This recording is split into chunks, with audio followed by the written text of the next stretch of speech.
नमस्कार दोस्तों। कल हम पढ़ रहे थे कि एसएसटी ने अपने जो दिया था कि प्रतिवर्षीय आय के बारे में चर्चा हो रही थी। उससे पहले एक टॉपिक था, इसमें दिया गया था वित्त वर्ष। वित्त वर्ष कहने का मतलब जो आय है, आय का विवरण दिया गया है, उससे संबंधित वित्त वर्ष की चर्चा की गई है। ये बहुत ही महत्वपूर्ण प्रश्न है, 1 मार्क्स क्वेश्चन भी आता है और अभी नए सन 2020 में इसको दिया गया है वित्त वर्ष कि हम जो संसाधनों के द्वारा कमाया गया धन है उसको देश के आय विभाग दिया गया है।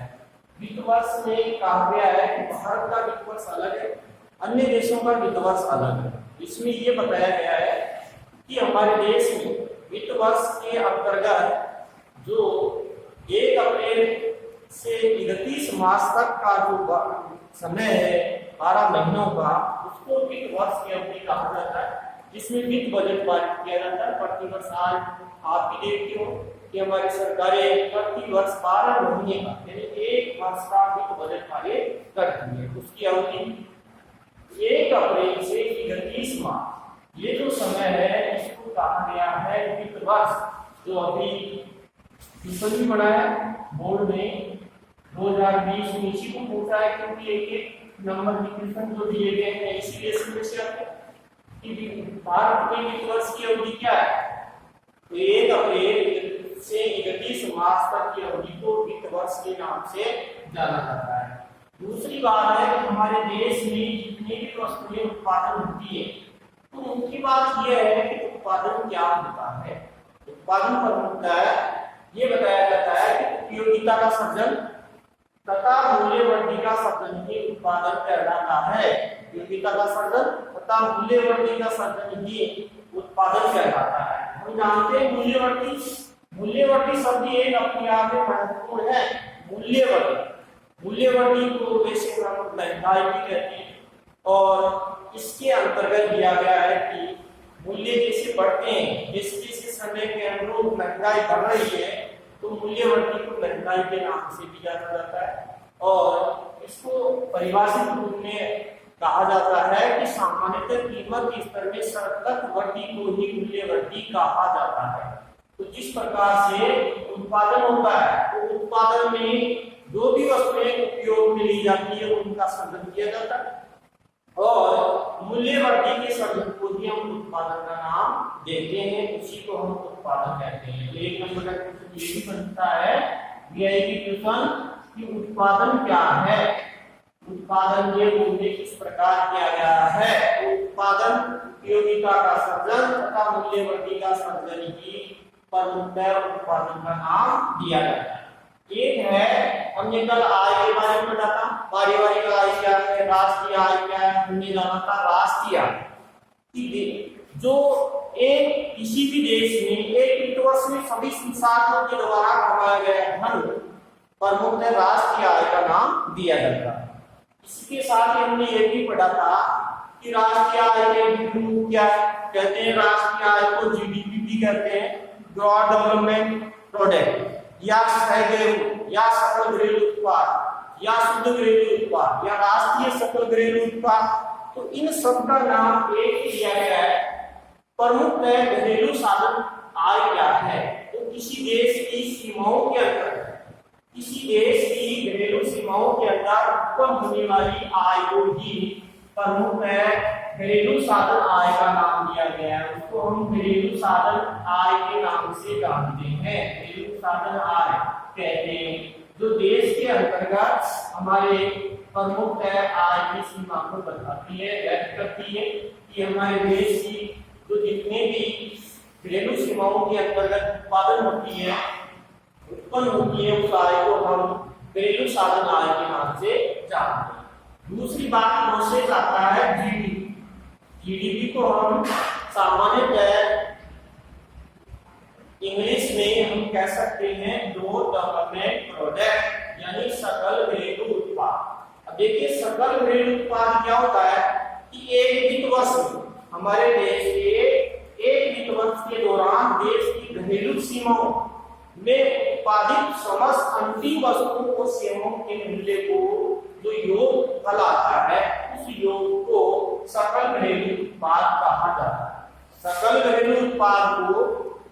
सैग है वो भी कहते हैं, सैग है वो, शॉर्टकट में हिंदी में हम सैग है वो, और वैसे इसका पूरा नाम है सकल घरेलू उत्पाद। ये महत्वपूर्ण है, इस परिभाषा के अंतर्गत एक नंबर का प्रश्न ये भी बनता है कि सकल घरेलू उत्पाद क्या है।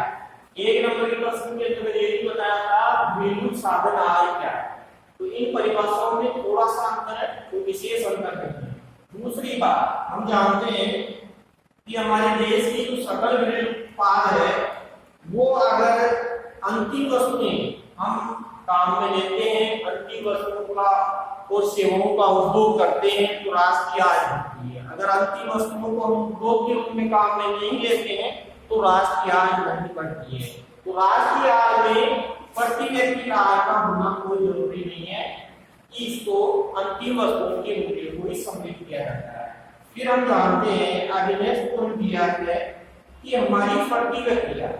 अब देखिए प्रति व्यक्ति आय मान लो ये परिवार में सभी लोग जहां जितना धन कमाते हैं उस धन को हम पारिवारिक आय के नाम से कमाते हैं, किंतु प्रति व्यक्ति आय को हम कह सकते हैं किसी देश की कुल राष्ट्रीय आय में कुल जनसंख्या का भाग देने पर प्राप्त होने वाली आय को हम प्रति व्यक्ति आय के नाम से जानते हैं। तो हम कह सकते हैं किसी देश की कुल राष्ट्रीय जो हमने पढ़ी है राष्ट्रीय आय किसे कहते हैं कि किसी देश की एक वर्ष में सभी संसाधनों के द्वारा कमाया गया धन ही देश की राष्ट्रीय आय कहलाती है। तो किसी देश की कुल राष्ट्रीय आय में अगर हम देश की कुल जनसंख्या, जो देश की पॉपुलेशन जितनी होती है, देश की कुल जनसंख्या का भाग देते हैं, कुल जनसंख्या का भाग देने पर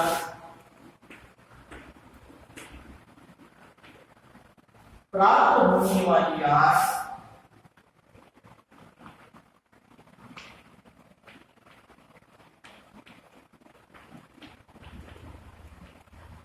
प्रति व्यक्ति आय कहलाती है। प्रति व्यक्ति आय कहलाती है। इसे औसत आय भी कहते हैं। प्रति व्यक्ति का दूसरा नाम है औसत आय। इसे औसत आय भी कहा जाता है। इसे औसत आय भी कहा जाता है।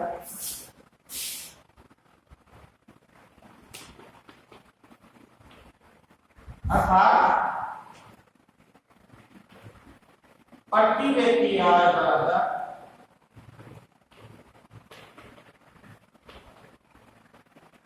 या तो प्रति व्यक्ति आय, दूसरे शब्दों में हम कह सकते हैं औसत आय। देखिए औसत आय बराबर जो हमने परिभाषा में पढ़ा है उसी के अनुरूप हम इसको जहां फार्मूले के रूप में व्यक्त कर सकते हैं। इसका जो फार्मूला है कि किसी प्रति व्यक्ति आय या औसत आय बराबर देश की कुल राष्ट्रीय आय, देश की कुल राष्ट्रीय आय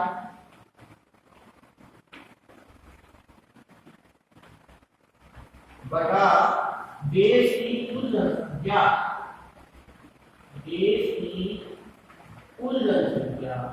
अगर हम देश की कुल राष्ट्रीय आय में देश की कुल जनसंख्या का भाग दे देंगे तो एक व्यक्ति की आय आ जाएगी।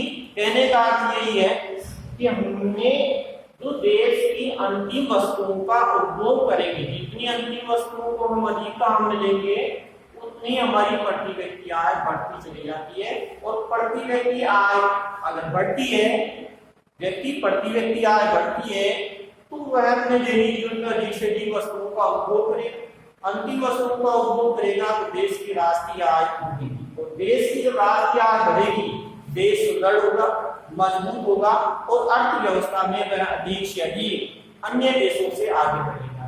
देखिए अर्थव्यवस्था क्या होती है? अर्थव्यवस्था भी एक अपने आप में परिभाषित शब्द है। अर्थव्यवस्था का अर्थ होता है उन विभिन्न प्रणालियों और संगठनों का समूह जो लोगों को आजीविका प्रदान करता है, उसको हम अर्थव्यवस्था के नाम से जानते हैं। अब अर्थव्यवस्था में आय का जो स्रोत है वो है हमारे क्षेत्र, जिस प्रकार से क्षेत्रों का विवरण दिया गया है अर्थशास्त्र में, उन क्षेत्रों से ही देश की अर्थव्यवस्था सुदृढ़ होती है, देश की अर्थव्यवस्था मजबूत होती है।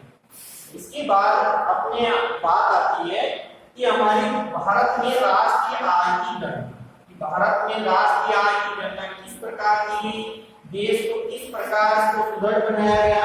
तो भारत में राष्ट्रीय आय की गणना, भारत में राष्ट्रीय आय की गणना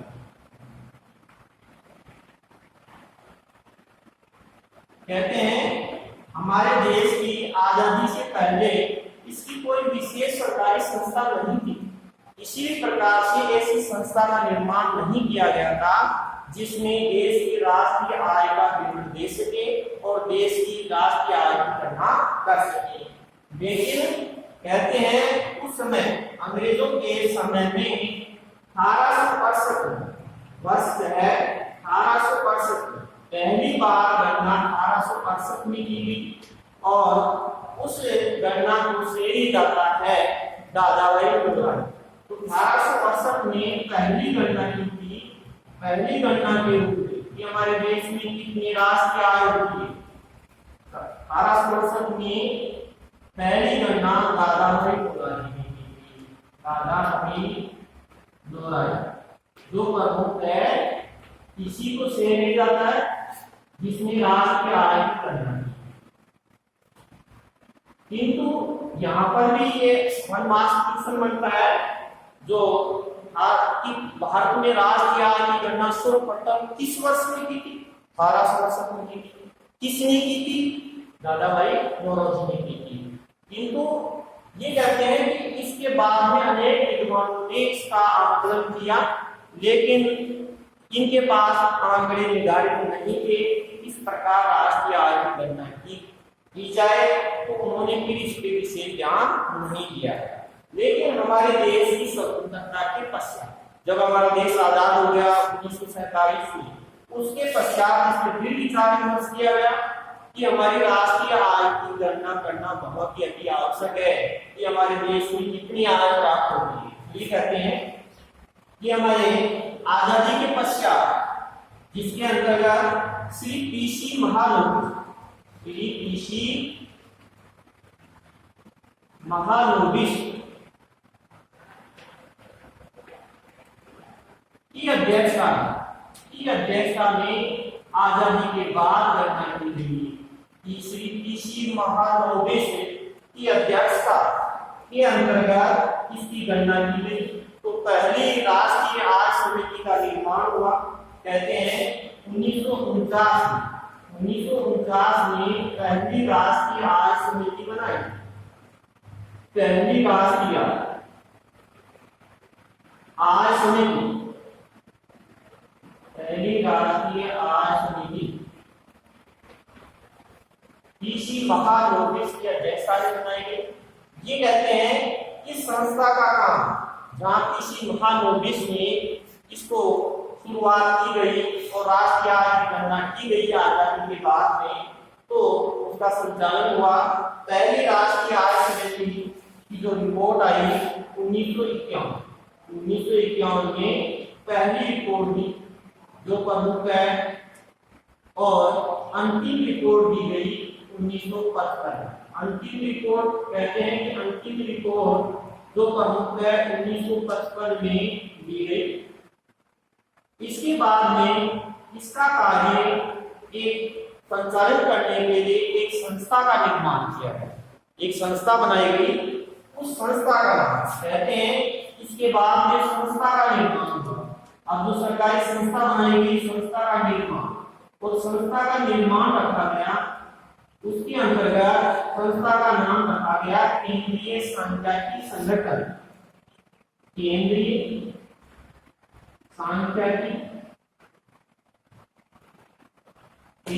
सांख्यिकी संगठन। इस संगठन का काम था देश की राष्ट्रीय आय की गणना करना, जिसको प्रमुख है सीएसओ के नाम से भी जाना जाता है।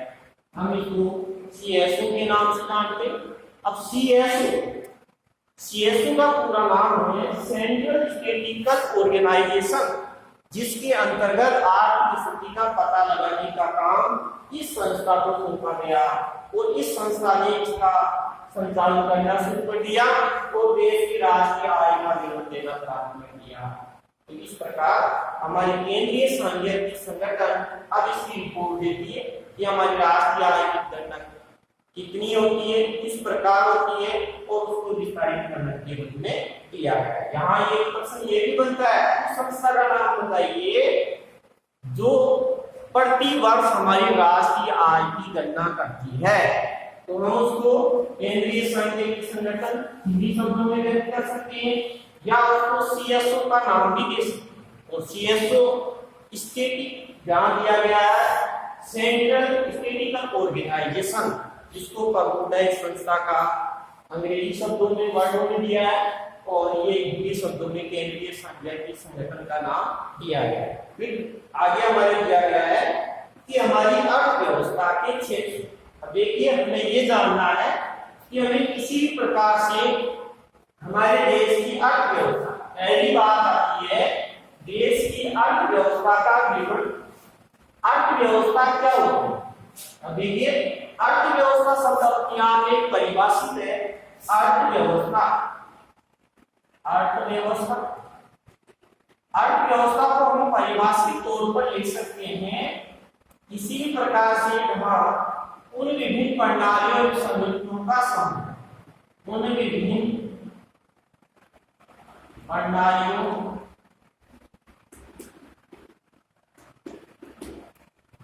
एवं संगठनों का समूह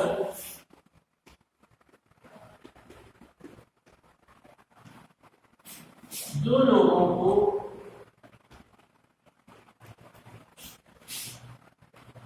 आजीविका प्रदान करते हैं, आजीविका प्रदान करते हैं।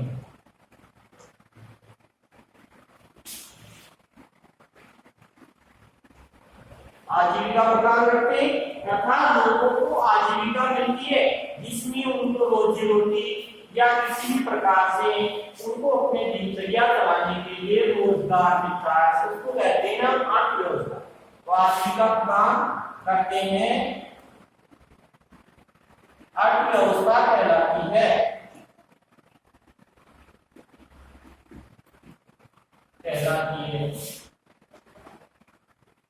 अर्थात हम शाब्दिक अर्थों में, साधारण अर्थों में इसको ये भी कर सकते हैं कि जो विभिन्न तंत्र होते हैं उन तंत्रों से हमें जो रोजगार मिलता है, जैसे मान लो किसी भी प्रकार से जहाँ हमें रोजगार के लिए श्रम है या किसी प्रकार के अन्य जो हमें मिलते हैं, सड़क परिवहन से रोजगार मिलता है, रेल परिवहन से मिलता है, ये एक दूसरे से तंत्र जुड़े हुए हैं।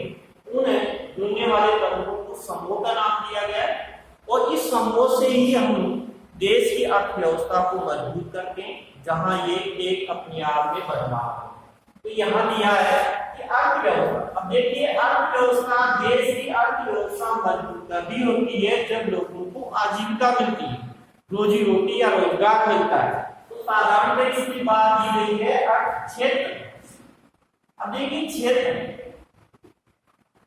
क्षेत्र एक अपने आप में महत्वपूर्ण बात आती है। कार्य करने की प्रक्रिया को क्षेत्र कहा जाता है। अब कार्य विस्तृत रूप से अलग अलग कामों को अलग अलग रूप दिया गया है। कार्य करने की प्रक्रिया को क्षेत्र कहा जाता है। कार्य करने की प्रक्रिया को क्षेत्र कहा जाता है।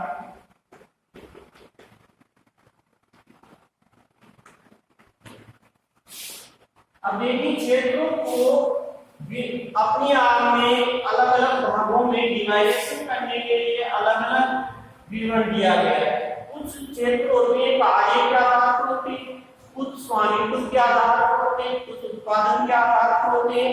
लेकिन यहाँ आपने इस पाठ में दिया है, केवल हमारे 10th क्लास में केवल इसको बताया है कार्य के आधार पर क्षेत्र कि कार्य करने की दर, वो हम यहाँ विस्तारित वर्णन इसी में पढ़ेंगे कि जो लोग काम करते हैं, काम करने के अलग क्षेत्र होते हैं।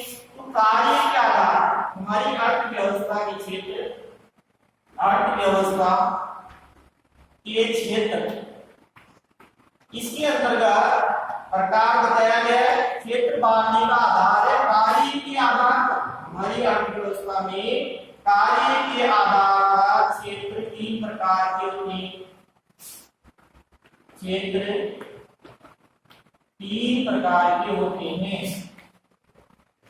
3 प्रकार के होते हैं। देखिए हर व्यक्ति अपनी अलग अलग कमाने के अलग अलग स्वरूपों को व्यक्त करता है। जैसे मान लो कार्य करने का आधार क्या है, कुछ लोग कृषि करते हैं, कुछ श्रम करते हैं, कुछ लोग नौकरी करते हैं और कुछ लोग श्रम के मूल्य उद्योगों में उनको काम उपलब्ध होता है। तो हमारे यहाँ जो लोग वर्क कर रहे हैं उन लोगों को वर्क करने के अलग अलग सेक्टर होते हैं जिनको हम कहते हैं क्षेत्र। अब अलग अलग सेक्टर में अलग अलग क्षेत्र के लोग काम करते हैं। भारत में इन क्षेत्रों को 3 प्रकार के बताए हैं। पहला क्षेत्र होता है प्राइमरी क्षेत्र, प्राथमिक क्षेत्र, प्राथमिक क्षेत्र।